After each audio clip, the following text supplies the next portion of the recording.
Silver, we like silver. This is coming back into the top half of our splitter. There's our dotted line.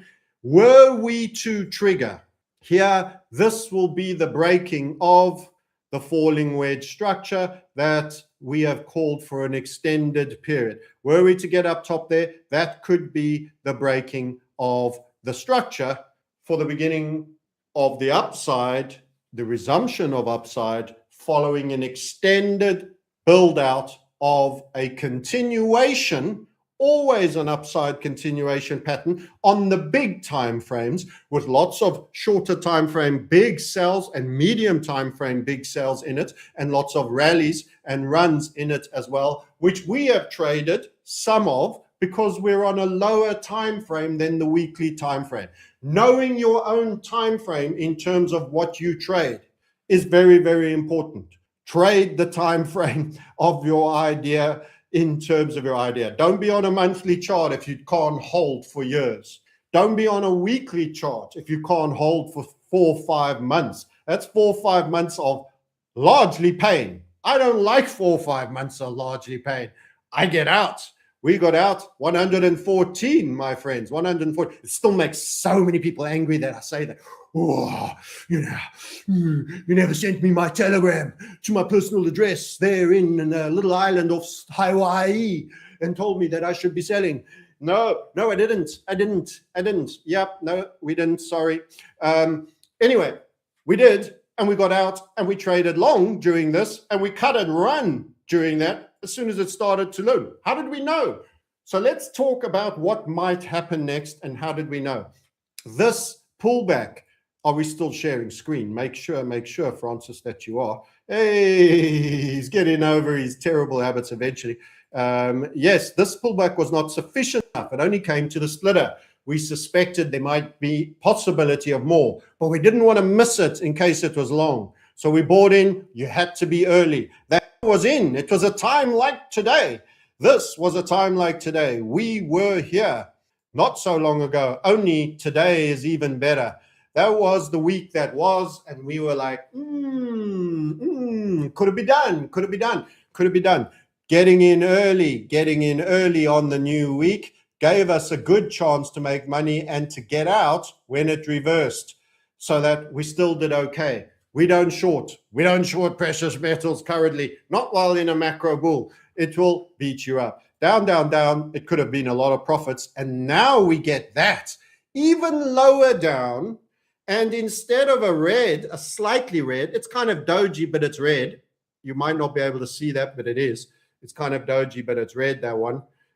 We've got a green, much longer one, and rejected from far lower down. So you're paying a better price. And that's why we will be biased long for most of this week. We already are. From last week, when we told you, short oil, go long precious metals. That was on Twitter when our good friend Don Direct was quite concerned about the precious metals. Very good, solid trader, by the way, not a knock. And we are saying, Don, it's darkest before the dawn. And it is indeed, for us, a localized low. This is a localized low. However, there's one qualification. There's always one little qualification.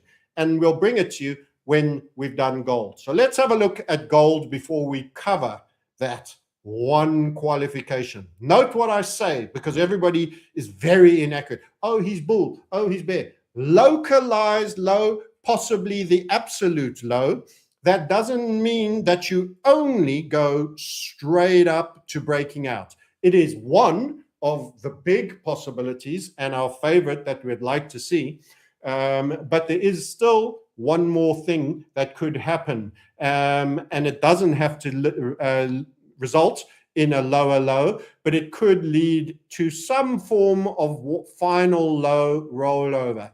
And you might say, but you said third sell-off. That would be a fourth sell-off. And we'll explain why in a minute, why it's possible and people won't price it, which is why we will apply, as we do in the community, the same shoot and scoot rules on any falling wedge break if it becomes disorderly to the bear side.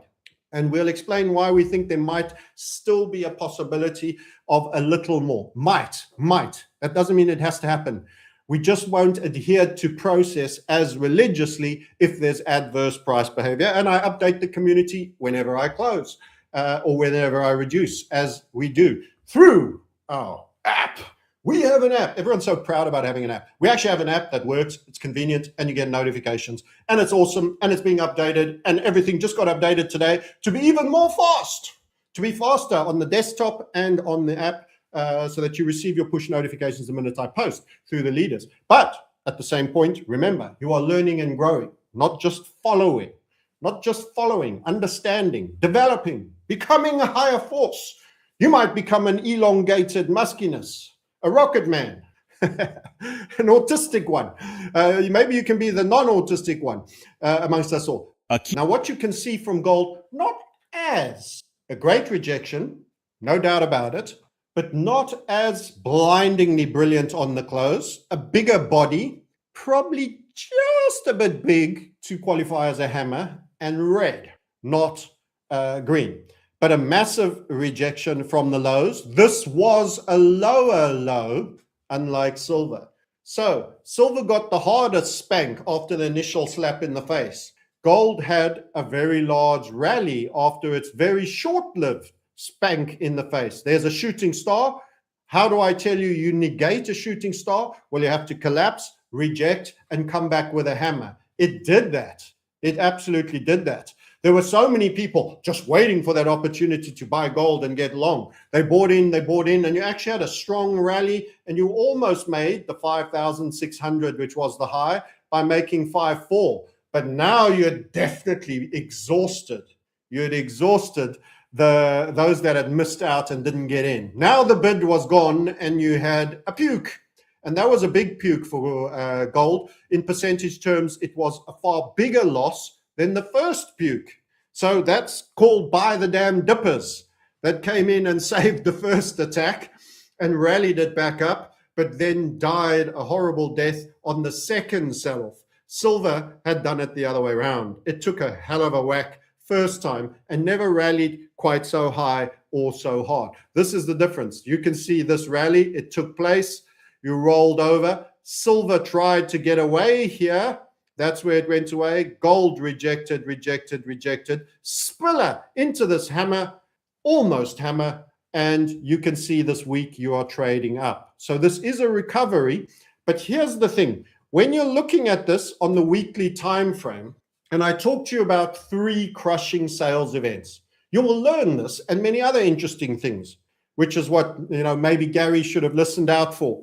Mr. Savage, when he was telling us about our mental, I can't quite remember, problems for calling it, that there is often, and it's a little bit Elliott based, 3s and 5s are interesting numbers in waves, and you tend to get 3 waves of selling.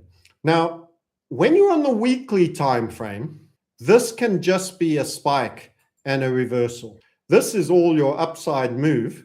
That was a minor deviation of volatility to the upside, to the downside, and a return to the move.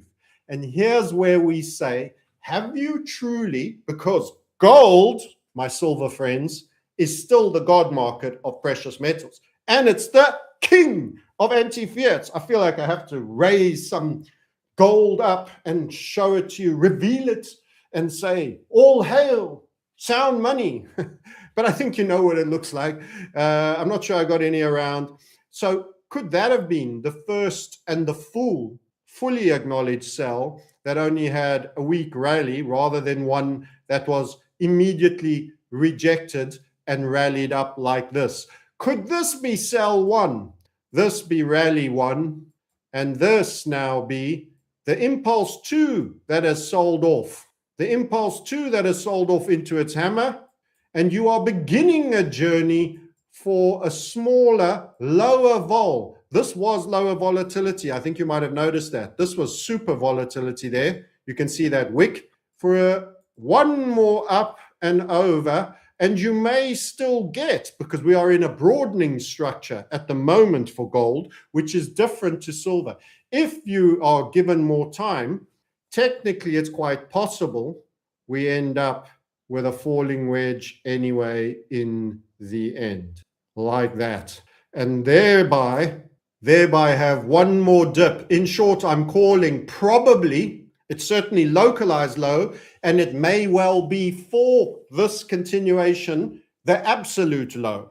But does it mean immediately you break out and you just start to go? Or could we be one second impulse? Now you'll learn about the second impulse. You'll learn about Table Mountain second impulses. The tendency to go up and hang for a long time and be broad and maybe flat, maybe not as high, and then still have a down leg and be bloated. A long period of time gestation, a long period where time passes by. And here's the thing, if you are to call this the first strike, if we go back to the ultimate high and choose a straight line, it was incredibly short. This was a slap in the face more than an impulse. It was a bang. It came out fast and it struck fast, and then it was over quite fast. The time duration from that high to that low and the beginning of coming all the way back was incredibly low. And it's hard for us to call that number one impulse. It is so short.